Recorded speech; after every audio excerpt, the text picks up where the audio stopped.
કે મારા ઘેર મારો પરમાત્મા છે, મારા ઘેર મારો નારાયણ છે, કેમ ના કરે મારું કામ? તારે કરવું જ પડશે. તારો અગરબત્તી બંધ, તને ભોગ લગાવવાનું બંધ, તને કશું જ નહીં આ પૂજા. પણ ક્યારે તમે 10 મિનિટ પણ આપો તો, પણ તમે કશું જ ના આપો ને દરવાજો તો કઈ મલ. આ તત્વ છે. કેમ કે કલાવતી કેરેક્ટર બની ગયું.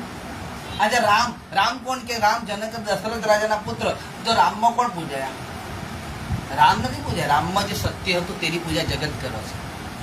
નકર રામે આપણા જેવા જ હતા, 2 આંખ 2 કાન 2 પાંખ 2 હાથ.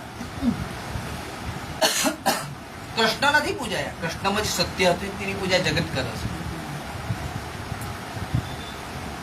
તો તમે પણ સત્ય તમારું પોતાનું કરી શકો. આજે એમ કહેવાય કે બીજું કર્મકાંડી હોય, બ્રાહ્મણ હોય તો કેવા હોય કે ગરીબ હોય. તો બ્રાહ્મણ ગરીબ નથી. બ્રાહ્મણ પણ પણ જ્ઞાન મોટું છે. તમારા પાસે લક્ષ્મી છે, પણ લક્ષ્મીને કઈ રીતના ઉપયોગ કરવી છે. અમારા પાસે રૂપિયો છે, પણ 1 રૂપિયાને 65 પૈસા કઈ રીતના કરવા? અમારા પાસે બુદ્ધિ.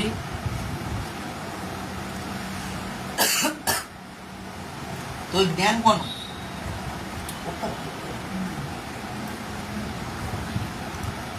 એટલે સત્યનારાયણ કથાનું અદભુત રહસ્ય બતાવ્યું છે. સત્યને ઓળખી શકે તેમ નથી. કેમ કે આ કથા કયા પુરાણમાંથી નીકળી છે? કે શ્રીકંદ પુરાણમાંથી. શ્રીકંદ પુરાણ કયું છે? કે શ્રીકંદ પુરાણમાં વારંવાર કીધું છે કે 12 મહિનામાં મેરેજ એનિવર્સરી આવે, બાળકનો જન્મ આવે, કેક નહીં કાપી. તમે સત્યનારાયણની કથા કરો, બાળકના સંસ્કારનું સિંચન કરો. અને આપણે શું કરીએ? કેક કાપીએ, બર્ગર ખાઈએ, પીઝા ખાઈએ, આપણી બોડીને ફેટ વધારીએ. એટલે આપણી બુદ્ધિ જેવું ખાઈએ ને બહારનું, એવું બુદ્ધિને તરંગ આવો. શું આવો? કેવું છે? જેવો અમારે ગુજરાતીમાં કહેવત છે, જેવો અન એવો ઓળખ.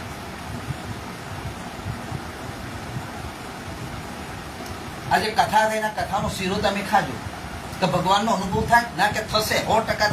તમે આ શીરો કાલે બનાવો, નહીં ખાઈ શકો. આજે જો ભગવાનને ચડાવીને આ શીરો ખવડાવો, તમને 1 દળિયો મળશે તો તમારું મન તૃપ્ત થશે નહીં. કેમ કે ભગવાન પ્રભુ છે.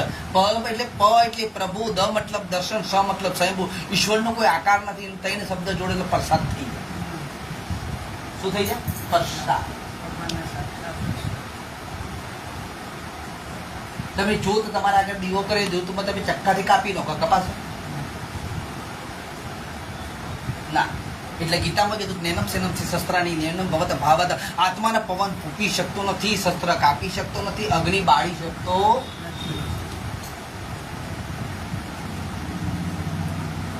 તો પણ ભગવાનને આપણે કહીએ કશું સ નહીં. ભગવાને આપ્યું પણ એમાં શું જોઈએ? શાંતિ.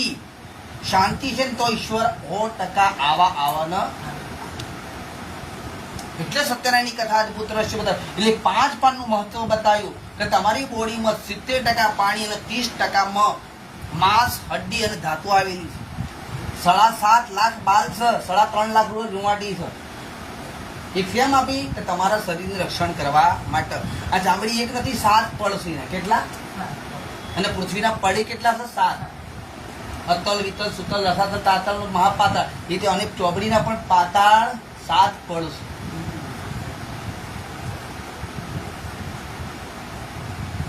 આ સત્યની પરિકાષ્ઠા બતાવી શ્રીકંદ પુરાણ.